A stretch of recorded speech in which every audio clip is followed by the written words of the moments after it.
As Stranger Things season 5 gets closer, the curiosity levels are hitting the roof. There are still so many mysteries, theories, and unanswered questions hanging over Hawkins, and today we are diving straight into them. Let's kick things off with a classic, the love triangle that never dies. Yep, we are talking about Nancy, Steve, and Jonathan. Who is going to end up with Nancy when the dust finally settles? Ever since season 1, it's been a tug of war. One season it's Steve, the next it's Jonathan. Season 4 definitely reignited that old spark between Nancy and Steve, especially with those heartwarming moments in the Upside Down. And also, the six kids and the RV talk, the first date scene of it was amazing, but still, Nancy is with Jonathan. After everything that's happened, could that change? Personally, it feels like both relationships might fade away as everyone moves on from Hawkins. Maybe the show doesn't end with a couple at all, just people growing apart. Still, it's a question that needs a real answer. Who will Nancy choose? Steve, Jonathan, or no one at all? Now, for something deeper and probably the biggest mystery since day one. Why was Will Byers the one taken to the Upside Down? Out of all the kids, why him? Why November 6, 1983, and why is time in the Upside Down stuck on that exact date? Season 4 revealed that the Upside Down has been frozen in time ever since Will disappeared. But why only that date?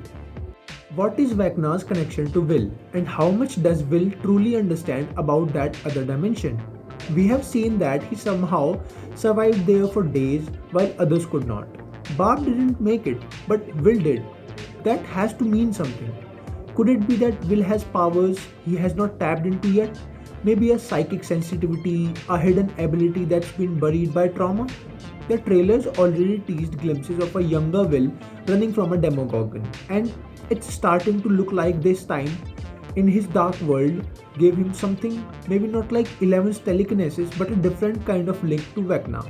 Hopefully, season 5 finally explains how Will survived, what he remembers, and why he's so important to the Upside Down. Alright, before we go too far into cosmic horror, where is Chester the dog? Well, just kidding, but seriously, the show completely forgot about him after season 1. Well, justice for Chester. Back on track. What about Enzo and Yuri, the unlikely duo from the Russian storyline in season 4? They helped Hopper, Joyce, and Murray escape that chaotic prison and then vanished. Are they still alive? Did they go back to normal lives? It would be great if season 5 gave them even a quick cameo, just a little closure after all the chaos they survived. Speaking of Hopper, that brings us to another big one. Are Hopper and Joyce finally endgame? Well, they have been through everything together, loss, separation, near death experiences, and fans have been waiting years for them to finally find peace. A happy ending between these two feels like the emotional closure the show needs. Actually, well, even if it's not a full blown wedding scene, just seeing them together at the end would feel right. After everything they have endured, they deserve that peace. Well, for now, let's talk about 11. Where do you think she is? Why is she missing when season 5 begins? Well, they are missing posters everywhere. But my guess that it is intentional. Maybe she is in the hiding after being hunted by the military in season 4 again. I believe the government probably still sees her as a weapon or a threat. So it makes sense she did be stay underground, probably operating from somewhere safe like the WSK radio station. The question is, how long can she stay hidden before Vecna or the government finds her again? And speaking of love stories that might never happen, will Byers finally tell Mike Wheeler how he feels? Well, season 4 hinted at it in that heartbreaking van scene and fans have been debating it ever since. Will there be a moment in season 5 where Will confesses his feelings? Even if Mike doesn't feel the same way, the closure would be huge for Will's story. And it would show real emotional growth from the quiet, haunted kid we met in season 1. Now, there is this question everyone is scared to ask. Will Max wake up? Her coma at the end of season 4 left everyone on edge. Is she gone forever or just trapped in Vecna's hold? She technically died and then 11 brought her back, but at what cost? My gut says she will wake up eventually. If the Duffers wanted her gone, they would have ended it there. Maybe she would not be the same, but if we can get one final Max and Lucas movie date scene, well, that will be enough to make me cry. Or you can say every fan. Next, we have one of the most talked about mysteries. Who is Eleven's real father? Well, we know everything about Terry Ives, right? But there's still a missing piece in the puzzle. Who is her father?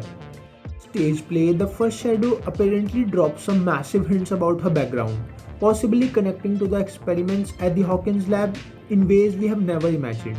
Whether season 5 confirms or retcons part of that backstory, one thing's for sure.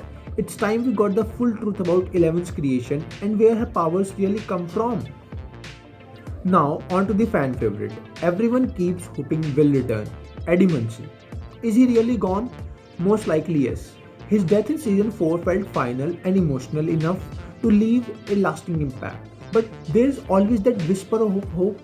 Could he return in a dream, flashback, or hallucination? Maybe to guide Dustin or inspire the others. There is also that theory about Cass from the vampire, the D&D lore, a dark resurrection storyline that fits eerily well, but bringing him back physically could ruin the emotional weight of his death. If he does reappear, it's probably in a vision, not as a villain. Still, we need closure on Eddie, even if it's just a glimpse. And of course, the biggest emotional gut punch waiting for us all: who is going to die in the final season? The Duffers have been careful not to kill off the core characters. Most of the deaths have been new faces: Bob, Billy, Eddie. But this is the grand finale. Someone from the original cast might not make it. Maybe it's a heroic sacrifice, maybe a tragic ending, but it's almost guaranteed we are losing someone major. It's a harsh truth, but it's what makes the stakes feel real. And finally, the ultimate question that's been haunting fans for years: what is the Upside Down really? Where did it come from? Why is it tied to the Hawkins? And what is its true purpose? Season 5 has to explain it all: the origins, the connection to Vecna, the link to Dimension X, and how it all fits together. Fans don't need a full scientific lecture, but we do deserve clear answers. The kind that makes us look back into season 1 through 4 and go, oh, that's why everything happened. The kind of explanation that ties the entire story into one satisfying conclusion. The Duffers have promised that this season will bring everything full circle. And if they pull it off, Stranger Things might just go down as one of the best finales in modern TV. So yeah, those are the biggest questions still hanging in the air as we wait for Stranger Things season 5. What do you think? Which mystery are you most desperate to see answered? Will's connection, Eleven's past, or the true nature of the Upside Down? Well, let's see what Hawkins has in the store one last time. Peace.